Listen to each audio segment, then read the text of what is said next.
ममता को खाने का अपमान करने वाले लोगों से सख्त नफरत थी, लेकिन उसके घर में आए दिन खाने का निरादर होता रहता था। एक दिन सुबह के समय नाश्ते के लिए जैसे ही डाइनिंग टेबल पर बैठती है तो देखती है कि एक प्लेट में नाश्ता छूटा हुआ है, जिसे देखकर उसे बहुत गुस्सा आता है और वह अपने आप से बोलती है, मैं तो अपने घर के बच्चों से परेशान हो गई हूँ। मैंने इन्हें कितनी बार बोला है कि जितना खाना हुआ करे उतना ही लिया करो। इस तरह से खाने का निरादर नहीं करना चाहिए, लेकिन इन लोगों को कुछ समझ में नहीं आता है। अरे इस खाने की कीमत उन लोगों से पूछो जिन्हें कभी कभी 2 वक्त का खाना भी नसीब नहीं होता है। अरे अरे माँ जी, आप ये क्या कर रही हैं? आप ये झूठा खाना क्यों खा रही हैं? आप इसे छोड़िए, मैं आपके लिए दूसरा खाना लेकर आती हूँ। कोई जरूरत नहीं है बहू, मुझे झूठा खाना खाने की आदत है, क्योंकि तुम लोगों को थाली में खाना छोड़ने की आदत है। माँ जी, मैंने ये खाना नहीं छोड़ा है, मैंने तो अभी तक खाना ही नहीं खाया है। तो फिर ये खाना किसने छोड़ा है? तुम लोगों को पता है ना कि जब भी मैं थाली में झूठा खाना देखती हूँ तो मुझे कितना गुस्सा आता है। हाँ माँ जी, मैं जानती हूँ, मैं इन बातों पे ध्यान रखती हूँ, लेकिन ये खाना मैंने नहीं बल्कि आपके लाड साहब अजय ने छोड़ा है। तू तो बहू आज की आई हुई है, तुझे मैं क्या ही बोलूं, लेकिन इस लड़के को तो मैं ये बात समझा समझा कर बुढ़िया हो चली हूँ, लेकिन इसके समझ में कुछ नहीं आता। आज इसे आने दो, फिर बताती हूँ इसे। ठीक है माँ जी, जब वो आएंगे ना आप उन पे गुस्सा कर लेना, लेकिन अभी आप ये खाना छोड़ दो, मैं आपके लिए दूसरा खाना लेकर आती हूँ। नहीं बहू, मेरा कुछ भी खाने का मन नहीं है, और रही बात इस खाने की तो मैं इसे नहीं छोड़ूंगी, क्योंकि इस तरह से खाने को छोड़ना खाने का निरादर करना होता है। मेरे बेटे ने ही तो खाया है, मैं खा लूंगी। पायल के बहुत मना करने के बाद भी ममता अपने बेटे का झूठा खाना खा लेती है और पायल वहां खड़ी यह सब देखती जाती है, क्योंकि वह कभी किसी का झूठा नहीं खा सकती थी, लेकिन अपनी सास की झूठा खाने वाली आदत को देखकर वह काफी हैरान हो जाती है। समय बीतता जाता है और समय के साथ उसके घर वालों का थाली में खाना छोड़ने की आदत में कोई परिवर्तन नहीं आता और ममता झूठा खाना खाकर रोज ही सभी की प्लेटों को खाली करती है। एक रोज पायल अपनी सास को अपनी एक फ्रेंड के घर ले जाती है। सभी लोग एक साथ बैठकर चाय पी रहे होते हैं। तभी पायल आधा कप चाय पीकर टेबल पर रख देती है, जिसे देखकर ममता बोलती है, बहू तूने आधी कप चाय ही क्यों पी? तुझे पूरी चाय पीनी चाहिए ना। मैंने कितनी बार कहा है कि खाने का अपमान नहीं करना है। माँ जी बस करिए, थोड़ी सी ही चाय है, मेरा मन नहीं कर रहा है पीने का, तो मैं क्यों पीऊं? बहू जितनी चाय तूने कप में छोड़ी है ना, उतनी चाय अगर तुझे कम मिलती है तो तू पूरा घर सर पर उठा लेती है, और यहाँ पर छोड़कर जा रही है तू। माँ जी प्लीज लेक्चर देना बंद कीजिए, हम अपने घर में नहीं है बल्कि दूसरे के घर में हैं। सही बात, सबको लेक्चर ही लगती है। मैं तुझे कुछ नहीं बोलूंगी, बस तू अपनी छोड़ी हुई चाय को पी ले। माँ जी मुझे ये चाय बिल्कुल पसंद नहीं है, अब इससे ज्यादा मैं नहीं पी सकती हूँ। आपको ज्यादा शौक है तो आप पी लीजिए। अपनी बहू के कहने पर ममता अपनी बहू की छोड़ी हुई झूठी चाय सबके सामने उठाकर पी लेती है। यह देखकर उसकी फ्रेंड और बाकी सभी लोग उस पर हंसने लगते हैं। यही चीज पायल को बिल्कुल भी अच्छी नहीं लगती और वह अपनी सास को लेकर चुपचाप वापस आ जाती है और बोलती है, माँ जी आपने क्या किया? मेरे सभी दोस्तों के सामने मेरा मजाक बना दिया। आपको झूठा खाने का इतना शौक क्यों है? जो भी कोई खाने की चीजें छोड़ता है आप वहाँ बैठकर खाने लगती हैं। तो मैं क्या करूं? जब तुम लोगों को बोलती हूँ कि खाने का अपमान मत किया करो, खाने की कोई चीज मत छोड़ा करो, तो तुम लोगों को समझ में नहीं आता है। मुझे जो ठीक लगता है मैं वो करती हूँ। माँ जी हम जितना भी कोशिश करें, लेकिन अब थोड़ा सा भी थाली में छूट ही जाता है। इसका मतलब ये थोड़ी है कि आप झूठा खाना खाने बैठ जाएंगी। आपको पता है ना वो लोग कितना हंस रहे थे आपके ऊपर। वो लोग मूर्ख है, इसलिए हंस रहे थे, क्योंकि उन्हें खाने की कीमत का नहीं पता।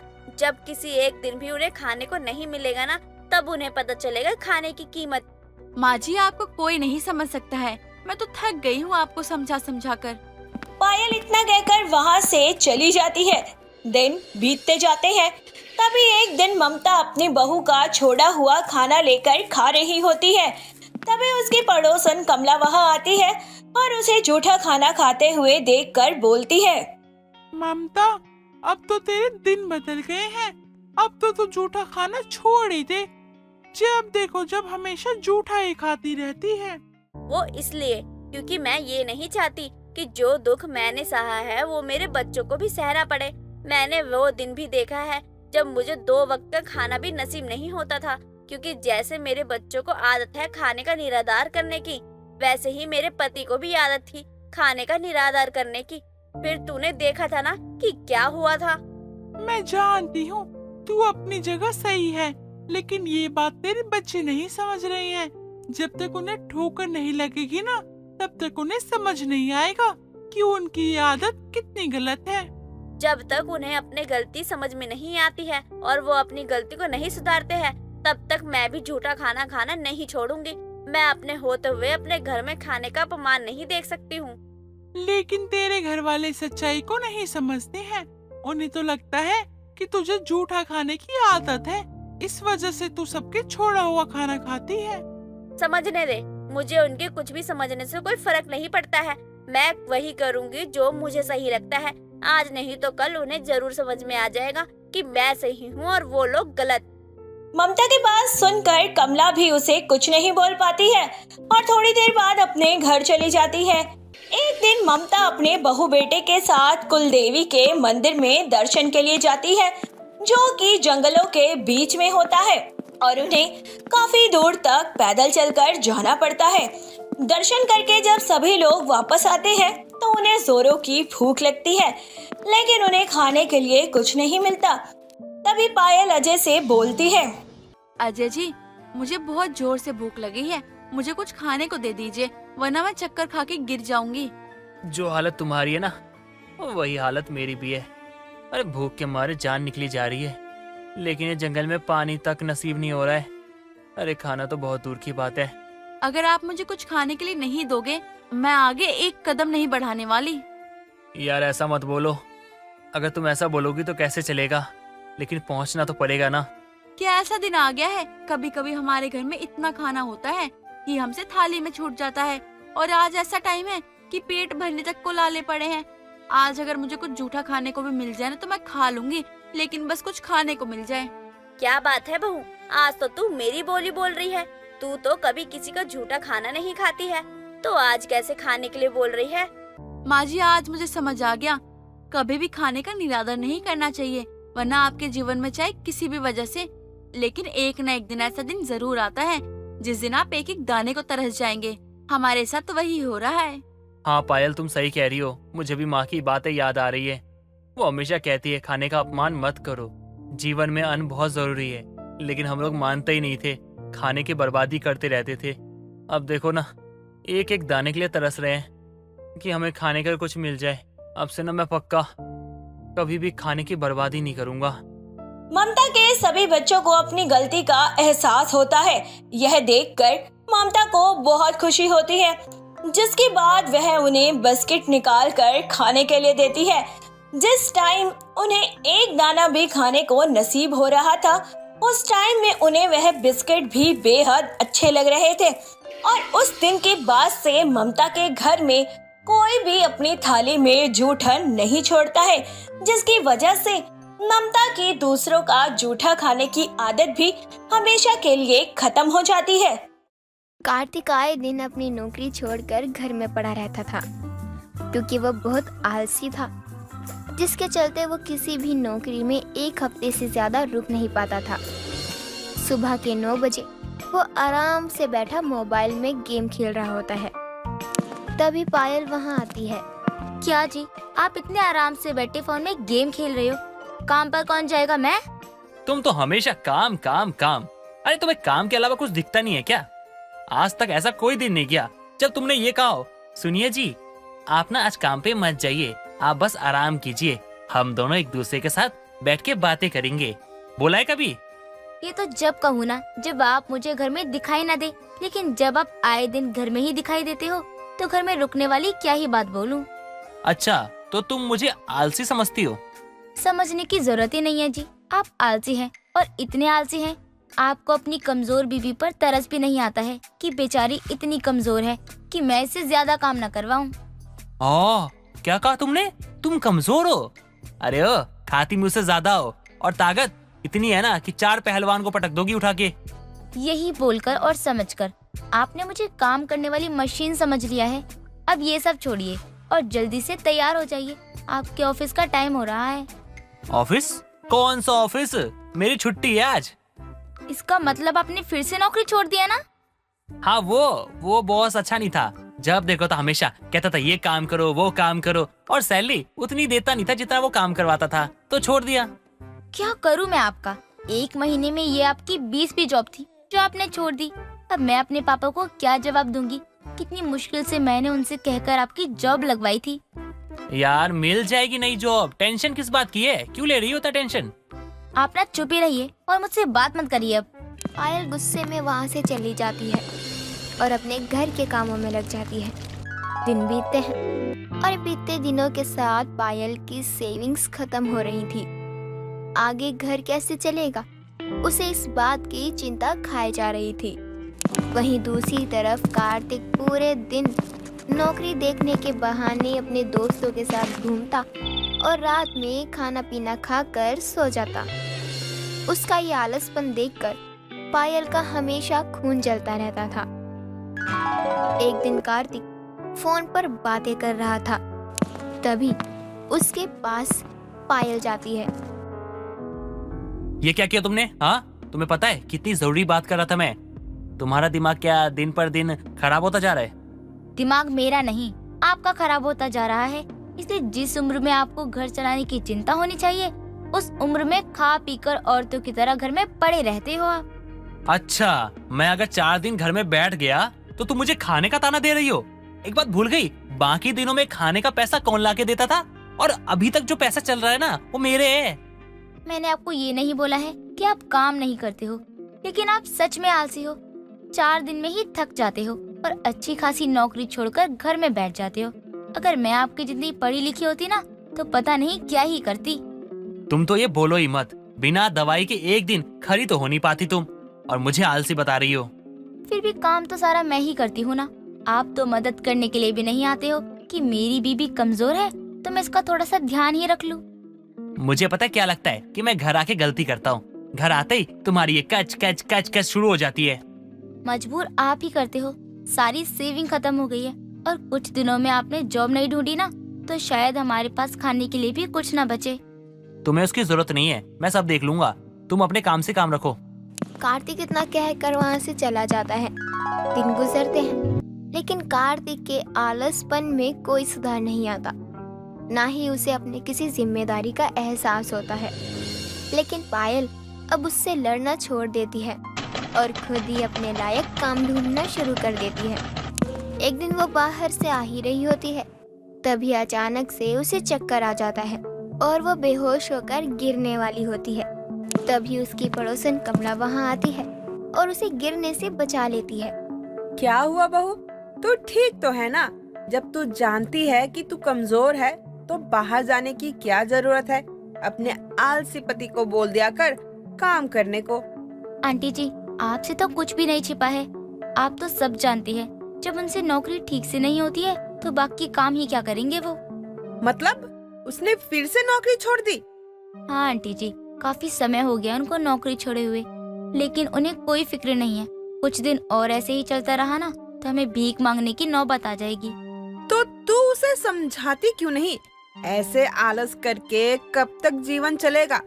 तू अकेली क्या करेगी? वैसे ही इतनी कमजोर है तू। आंटी जी, मैंने उन्हें हर तरीके से समझा कर देख लिया, गुस्से से, प्यार से, लड़ाई से, लेकिन वो मेरी बात सुनने को तैयार ही नहीं है। कुछ बोलो तो सिर्फ हम दोनों के बीच में लड़ाई ही होती है। इसलिए अब मुझे उनसे कुछ भी नहीं कहना है। अगर आपके पास मेरे लायक कोई नौकरी है तो बता दो आंटी। नौकरी तो है, लेकिन तू घर और बाहर दोनों कैसे संभालेगी? तू बहुत कमजोर है बहू। आंटी जी, जब ये मेरे पति को नहीं दिखाई दे रहा तो मैं क्या करूं? जब तक जान होगी लड़ूंगी। ठीक है, तो फिर कल से तू भी मेरे साथ उसी फैक्ट्री में चल जहां मैं पैकिंग का काम करती हूँ। सैलरी भी ठीक है। और ओवर टाइम भी मिलता है, वो भी डबल। धन्यवाद आंटी जी। पायल इतना कहकर अपने घर के अंदर आ जाती है और कमला अपने घर चली जाती है। अगले दिन से पायल जल्दी उठकर घर का सारा काम खत्म करके अपनी पड़ोसन के साथ फैक्ट्री में काम करने के लिए निकल जाती है। दिन गुजरते हैं और बीतते दिनों के साथ पायल बाहर काम करके अपने घर का खर्चा तो चला ही लेती है, लेकिन दिन रात काम करने की वजह से वो अपनी कमजोरी को बढ़ाती जा रही थी। तभी एक दिन कार्तिक उसे बोलता है, आजकल तुम रहती कहाँ हो? दिखाई तो देती नहीं। चलिए भगवान का शुक्र है आपने मुझसे ये बात पूछी तो सही। ये क्या बात हुई? अब पूछा है तो ताना मार रही हो, नहीं पूछता हूँ तो बोलती हो चिंता ही नहीं करते। अब तुम बताओ कि मैं क्या करूँ? आपने कहीं जॉब पता करी, बात करी किसी जॉब के बारे में? हाँ, उसी में लगा हूँ। एक दो लोगों से बात भी की है, जैसे ही कुछ होता है बताता हूँ। कोई भी इंसान इतना आलसी और लापरवाह कैसे हो सकता है? पूरे दिन सोते रहते हैं और बोल रहे हैं काम देखता हूँ। अब क्या सोचने लग गई? कहीं मन में गालियाँ तो नहीं दे रही मुझे? नहीं, मैं ऐसा कुछ भी नहीं कर रही हूँ। रसोई में आपके लिए खाना निकाल रखा है, खा लीजिए। मैं थोड़ा आराम कर लेती हूँ। तुम औरतों के पास काम ही क्या होता है सिवाय आराम करने के अलावा? घर का काम खत्म होते ही बिस्तर पे पड़ जाती हो और कहती हम बहुत काम करते हैं। पहले कपड़े धो जाके मेरे, और हाँ प्रेस भी कर देना, इंटरव्यू के लिए जाना पड़ सकता है। अपने पति की बात सुनकर पायल को बहुत गुस्सा आ जाता है और वो गुस्से में सारे कपड़े वॉशिंग मशीन की जगह हाथों से धुलने बैठ जाती है, जिसमें उसे बहुत समय लग जाता है। उसके बाद वो सारे कपड़े प्रेस करती है। सोते सोते उसे बहुत टाइम हो जाता है और सुबह उठकर फिर से घर के कामों में लग जाती है और थोड़ी देर बाद फिर कमला के साथ काम पर निकल जाती है। लगातार काम करने के चलते वो हद से ज़्यादा कमज़ोर हो जाती है और फैक्ट्री में पैकिंग की हुई चीज़ों का बॉक्स लेकर सीढ़ियों से उतर ही रही होती है कि तभी उसका पैर फिसल जाता है और सर पर गहरी चोट लग जाती है। कमला उसके पास भाग कर आती है। पायल, बहू आंखें खोल। हे भगवान, इसके सर से कितना खून निकल रहा है और आप लोग मेरी मदद कीजिए, इसे हॉस्पिटल लेके जाना है। कमला एम्बुलेंस को फोन करती है और पायल को हॉस्पिटल लेकर जाती है, जहां डॉक्टर ऑपरेशन के लिए बोलता है। कमला कार्तिक को लगातार कॉल करती है, लेकिन वो आराम से सो रहा होता है। कमला जैसे तैसे करके पेपर पूरा करके उसका ऑपरेशन शुरू करवाती है। थोड़ी देर बाद कार्तिक की आंख खुलती है। कमला की मिस कॉल देखकर उसे कॉल करता है। कमला उसको हॉस्पिटल बुलाती है। कार्तिक जल्दी से हॉस्पिटल पहुंच जाता है। दुनिया में बहुत आलसी देखे हैं, लेकिन तुम्हारी तरह आलसी कहीं नहीं देखा। तुम्हारी बीबी मर गई है या जिंदा है, तुम्हें उससे कोई फर्क नहीं पड़ता। आंटी हुआ क्या है? अरे मुझे तो बताओ आंटी, प्लीज बताओ ना। कमला कार्तिक को पायल के परेशान होने से लेकर उसकी फैक्ट्री में नौकरी करने तक की सारी सच्चाई बताती है, जिसे सुनकर कार्तिक को अपनी गलती का एहसास होता है और पायल के होश में आते ही वो उससे माफी मांगता है और अपनी सभी जिम्मेदारियों को पूरा करने का वादा भी करता है। साथ ही पायल का ख्याल रखना भी शुरू कर देता है। शारदा अपनी बहू शोभना पर बहुत भरोसा करती है, क्योंकि शारदा घर की बड़ी बहू थी और जब से वो आई थी तब से शारदा को कोई भी काम नहीं करने देती थी। ऐसे ही एक रोज शारदा की बहू शोभना देर रात अपनी सास का पैर दबा रही होती है। माँ जी, मैं क्या कह रही थी, अब तक तो देवर जी की उम्र भी हो रही है, तो क्यों ना आप उनके लिए रिश्ता ढूंढें। बहू, तू कह तो सही रही है कि मुझे अशोक के लिए एक अच्छी लड़की देखनी चाहिए, लेकिन आजकल लड़कियां भी इतनी जल्दी मिलती कहाँ है। अगर तेरे नजर में कोई लड़की हो तो बता। आखिर तू भी तो इस घर की बहू है और अशोक भी तो तेरा देवर ही है। अरे माँ जी, ढूंढना क्या, मैं तो कहती हूँ मेरी चिक्की से देवर जी की शादी करवा दीजिए। अरे बहू, तू भी कैसी बातें कर रही है। मेरा बेटा 25 साल का है और तू उसके लिए बच्चों का रिश्ता ला रही है, ये चिक्की पिक्की। अरे नहीं माँ जी, चिक्की मेरी छोटी बहन, और आपको भी वो कितनी पसंद है। आप कहे तो मैं मम्मी पापा से बात करती हूँ।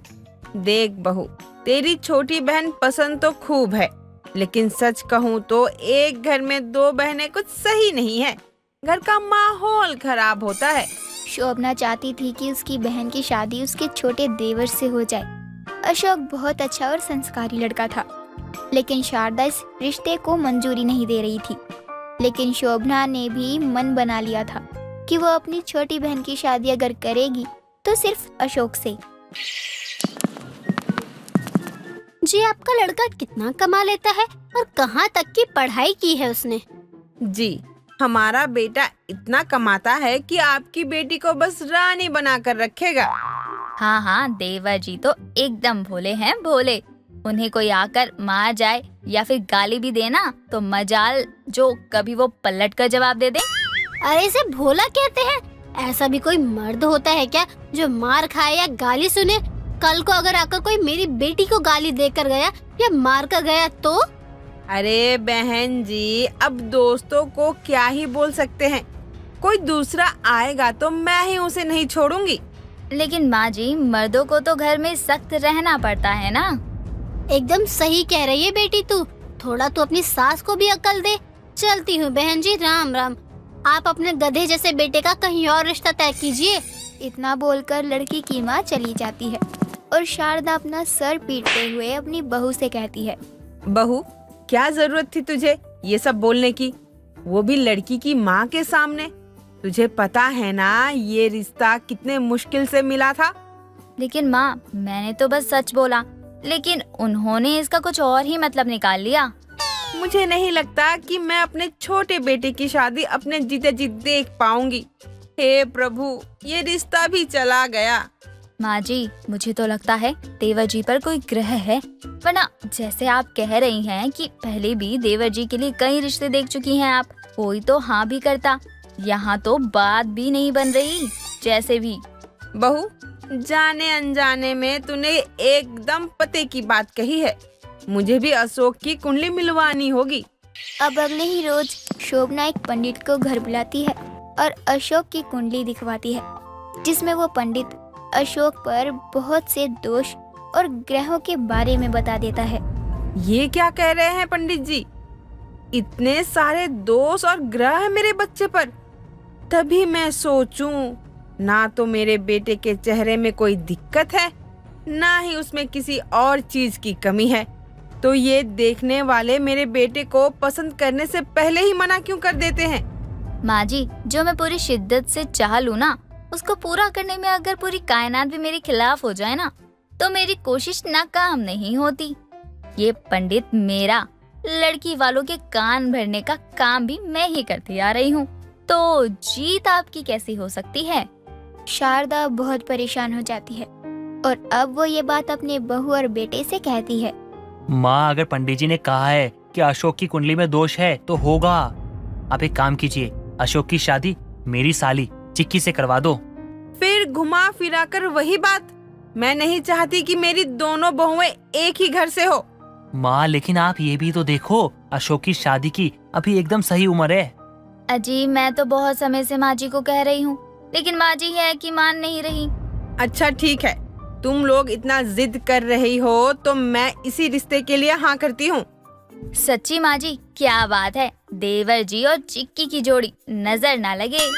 लेकिन बहू, मैं इस शादी के लिए हाँ तो कर रही हूँ, लेकिन याद रहे, जिस दिन तुम दोनों बहनें ने मिलकर घर में कलेश किया, मैं दोनों को घर से निकाल दूंगी। अरे माँ, कैसी बात कर रही हो आप? अरे दोनों बहनों में ना बहुत प्यार है, दुनिया इधर से उधर हो जाए, लेकिन ये दोनों बहनें ये झगड़ा नहीं करती एक दूसरे से। अब जैसे ही शोभना की सास शारदा अपने छोटे बेटे अशोक की शादी अपनी बड़ी बहू शोभना की बहन से फिक्स करती है, सारी चीज जल्दी जल्दी में निपटा भी देती है और लगभग 15 दिनों के अंदर शादी करके शोभना की बहन चिक्की अपने ससुराल आ जाती है। अरे बधाई हो शारदा, आखिर तूने अपने छोटे बेटे की शादी कर ही ली। हाँ हाँ कमला, बस अब बच्चों की शादी से बेफिक्र हो गई हूँ। अरे आजा, बहू को देखती जा। अरे शारदा, तेरी बहू का चेहरा इतना आम क्यों है? कुछ खास तो लग नहीं रहा तेरी नई नवेली बहू को देखकर, पर मुझे ऐसा भी लग रहा है कि मैंने तेरी इस बहू को कहीं देखा है शायद, पर कहाँ याद नहीं है। अरे कमला, तू भी कुछ भी बोलती है। मेरी बहू को देख, हीरोइन फेल है इसके सामने, और तू है कि मेरी बहू की बुराई कर रही है। और तू करे भी क्यों ना, तुझे तो जलन हो रही होगी। आखिर शारदा ने अपने बेटे के लिए चांद से दुल्हन ढूंढ ही लिया। अरे वो बात नहीं है, 1 मिनट मुझे शांति से सोचने दे पहले। मैंने इसे कहीं तो देखा है। अरे ये तो मेरे ससुराल की साइड की है और माँ जी भी इसका सही नाम ले रही है, कमला कमला। एक बार याद आ जाए कि मैंने शारदा की नई बहू को कहाँ देखा है। अच्छा तू सोच, तब तक मैं तेरे लिए चाय मंगवाती हूँ। ना जाने तूने मेरी बहू को कहाँ देख लिया जो इतनी बेचैनी हो रही है। याद आ गया शारदा, याद आ गया। अच्छा तो अब बता भी दे, कहाँ देख ली तूने मेरी बहू को, ये नूर सा चेहरा आम होते हुए? अपने मायके के सबसे अमीर जमींदार के घर में देखा है मैंने तेरी बहू का नूर सा चेहरा। कमला के चिल्लाने की आवाज से वहाँ केशव और शोभना भी आ जाते हैं। अरे कमला, तू ये क्या कुछ भी बोले जा रही है? कहना क्या चाहती है, साफ साफ क्यों नहीं कहती? अरे मैं सच कह रही हूँ, मेरे गांव के जमींदार भैरव की ये दूसरी पत्नी है, ऐसा ही कुछ नाम था उसका। अरे कमला काकी, आप ये कुछ भी कह रही हैं। अरे तू चुप कर बहू। शारदा, तुझे विश्वास नहीं है तो अपने भाई के बेटे की शादी की फोटोज दिखा दो तुझे। अरे कमला काकी, ये सब आप जो भी बोल रही हैं ना, वो थोड़ा सोच समझ कर कहिए। मेरी बहन की जिंदगी भर का सवाल है। बोल, मैं अभी अपने भतीजे के गांव से फोटोज मंगवाऊं। नहीं रुक कमला, मुझे तुझ पर इतना तो विश्वास है, तो बिना मतलब किसी पर इल्जाम क्यों ही लगाएगी? माँ जी, आप इनकी बातों में आकर अपनी बेटी की शादीशुदा जिंदगी क्यों खराब कर रही हैं? बहू, तू सच बताएगी या पुलिस को बुलाऊं? मैं नहीं चाहती कि मेरा बेटा ऐसी जिंदगी जिए। अरे नहीं नहीं माँ जी, मैं आपको सब सच सच बताती हूँ। दरअसल बात ये है कि मैं शादीशुदा हूँ। मेरी एक नहीं 2 शादियाँ हुई हैं, लेकिन अभी जब मैंने अशोक जी से शादी की है उस वक्त मैं विधवा थी। क्या क्या बोली? विधवा थी? यानी शोभना, तूने एक विधवा की शादी मेरे बेटे से करवाई, वो भी तीसरी बार? हाँ माँ जी, चिक्की की ये तीसरी शादी है और ये सब मैंने इसलिए छुपाया क्योंकि मेरी बहन की जिंदगी पूरी तरह खराब हो चुकी थी और मैं नहीं चाहती थी कि लोग उसे और कुछ कहें। लेकिन बहू, तूने मेरे बेटे की जिंदगी तो खराब कर दी ना। कहाँ मेरा बेटा कुंवारा और कहाँ तेरी बहन की ये तीसरी शादी है? माँ जी, मेरी एक शादी बचपन में कराई गई थी, लेकिन जब हम बड़े हुए रास्ते और फैसले दोनों बदल गए। दूसरी शादी कमला काकी के गांव वाले जमींदार से की और उसकी मौत के बाद ये मेरी तीसरी शादी है। शारदा को ना चाहकर भी अपनी बहू को रखना ही पड़ता है, क्योंकि अशोक नहीं चाहता था कि उसके साथ साथ उसके घर वालों की बदनामी हो।